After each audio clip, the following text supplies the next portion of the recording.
Okay, this is chapter 17. The first problem, number 64, gives us a concave mirror, and it wants us to describe the image produced if we put the object in between the radius of curvature and the focal point. So we're in the concave column. This is off the formula sheet, by the way. I just copied this over. We're concave, and we're putting the object in between the radius of curvature, C, I use R on the formula sheet, and the focal point, F.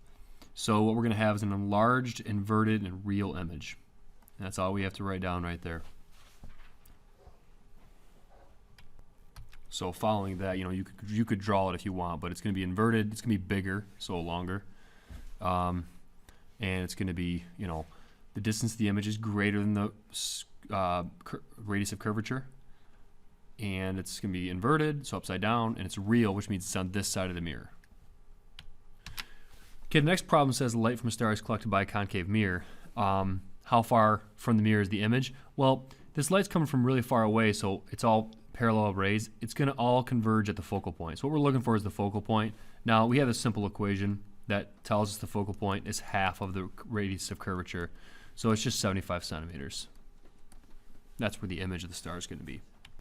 That's 75 centimeters away from the mirror, so this distance would be 75 centimeters. Okay, the next question says a 3 centimeter tall object, so that's the height of the object, is 3 centimeters. The distance that the object is away from the mirror is 22.4 centimeters. It's a concave mirror. It says if the mirror has a radius of curvature of 34, that means F is half of that, which is 17. What is the image position, so distance of the image, and also the height of the image? Okay, we've got these equations on the formula sheet right here. So we're going to use this equation right here. 1 over the focal point of the mirror equals 1 over the distance of the image plus 1 over distance of the object. So I'm just going to plug in what I know. 1 over 17 equals, I'm looking for the distance of the image, and I have the distance of the object is 22.4. So solving for this by subtracting and then doing the inverse, you get distance of the image equals 70.5 centimeters approximately. Now to find the height of the image, then I can use the magnification equation, which is right here. It says the height of the image divided by the height of the object, which is 3 centimeters, equals opposite distance of the image, which is 70.5, over distance the object is away, which is 22.4. Now this is positive because they're actually both on the same side of the mirror. But I just need to multiply both sides by 3, and I get height of the image 9.4 repeating, and that's centimeters.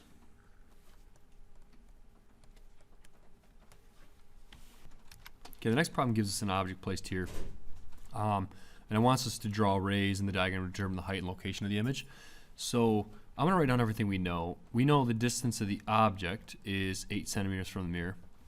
We know the distance of the image then is what we're looking for. We know the height of the object is 3 centimeters.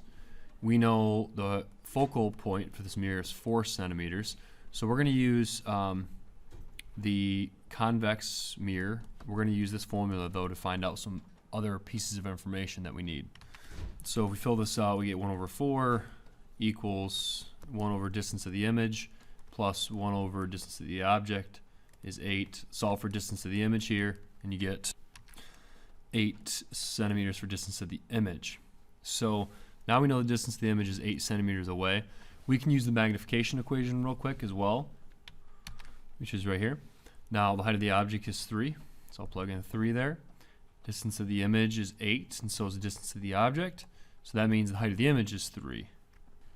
I actually made a mistake here. I didn't pay attention to signs. This is positive and this is negative if we define that. Or you can switch them, it doesn't matter. But I do have to pay attention to that because when I did this formula, 1 over F equals 1 over distance of the image plus 1 over distance of the object, the focal point technically is at -4, not +4. And that makes a big difference.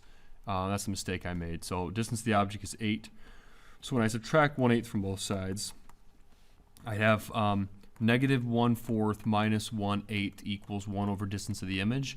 So this is negative, if I make this 2 over 8, -3/8 right here, which if I flip it, I get distance of the image is at -8/3, which is about -2.6 repeating, which means that's about right here.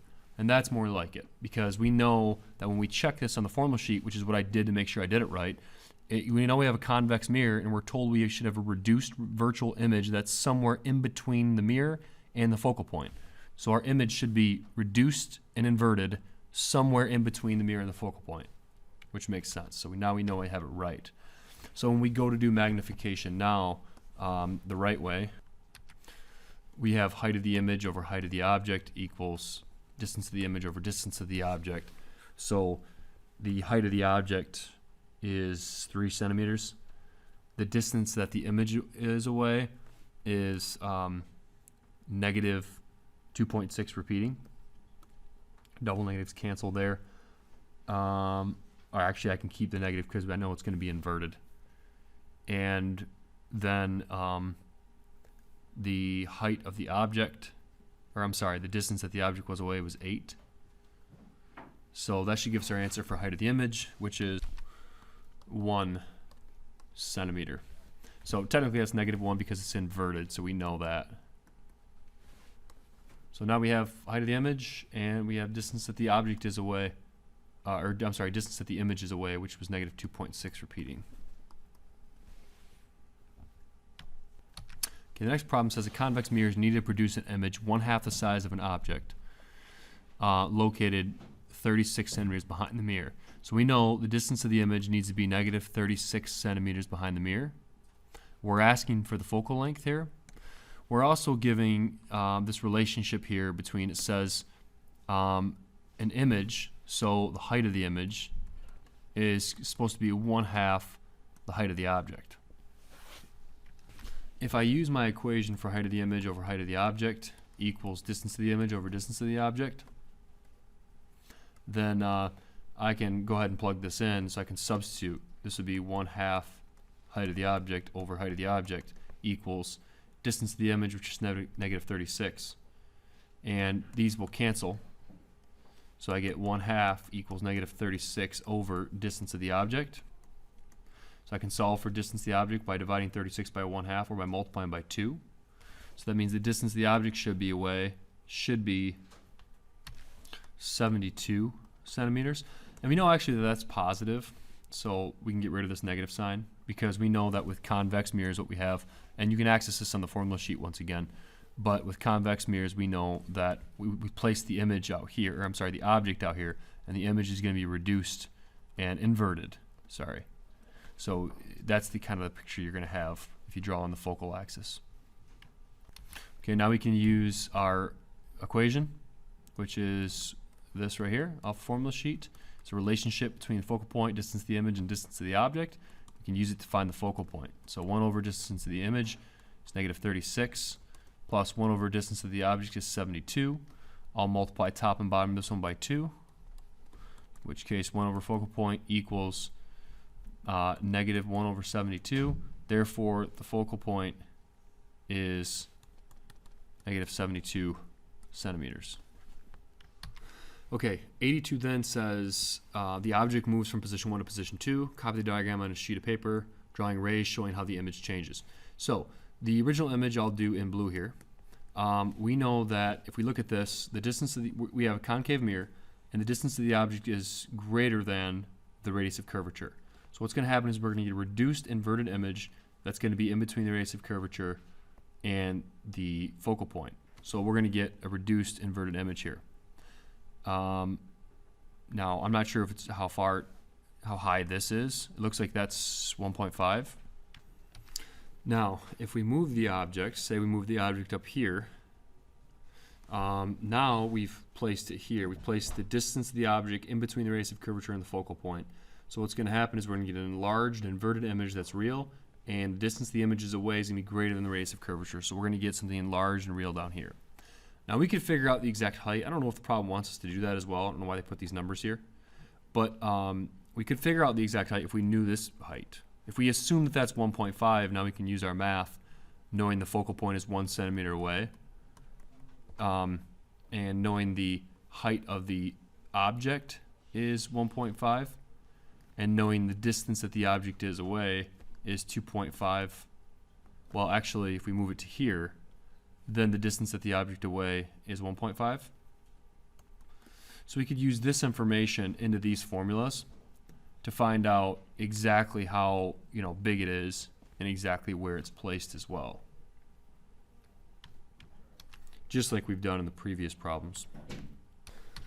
Okay, now the last problem says a ball is positioned 22 centimeters in front of a spherical mirror and forms a virtual image. If the spherical mirror is replaced with a plane mirror, the image appears to be 12 centimeters closer. So if we draw a picture of this, then we have a ball that's placed 22 centimeters in front of a spherical mirror. So here's the ball, and then we have a spherical mirror. Now we don't know if the spherical mirror is convex or concave. So I'm going to draw two pictures. I'm going to draw a picture where it's concave and a picture where it's convex. Now it gives us some more information. It says if the spherical mirror is replaced by a plane mirror, the image appears to be 12 centimeters closer. So if we put it in front of a plane mirror, it appears to be 12 centimeters closer. In a plane mirror, we know that these are the same. If you look at the formula sheet, these are the same. So this would also be 12, actually technically negative 12, but that's, and we know it's 12 centimeters closer than what it was. So that means what it was 12 plus 22, which is 34. So it was 34. So we need to look at which one of these, looking at this information. The question is, it's either one of these two. It's either concave and it's in this row, or it's convex and it's in this row. And so from here we can find out that it must be concave, because what we're looking at must be this one here. Because we know this is 22 centimeters, and we know that the object's going to be further away. It's going to be 34 centimeters. And that's the one right here. It says the distance to the image is greater than the absolute value, because technically this is negative. But the distance to the image is greater than the distance to the object. It's in large and virtual image. So we have to make sure we choose, when it asks what kind of mirror, concave.